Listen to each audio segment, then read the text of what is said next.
1.5 fit যখনই চলে যাবে তখন পুরোটাই হচ্ছে মনে করেন প্রায় 70% বালি মাটিতে।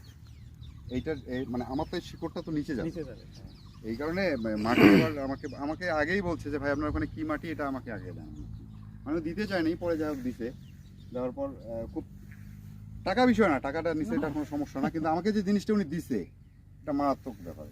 ভালো এই বাগানটা মনে হয় তাহলে মালটার সাথে সজিনা না 400। সজনাটা এটা হচ্ছে আমার একটা আইডিয়া, বুঝতে পারছেন। আগে মালটা লাগাইছি, মালটা লাগার পর চিন্তা করলাম যে এখানে তো এই স্পেসটা আমার ফাঁকা থাকছে, তারপরে এখানে কি লাগানো যায় যেটাতে এটার উপর ইফেক্ট পড়বে না।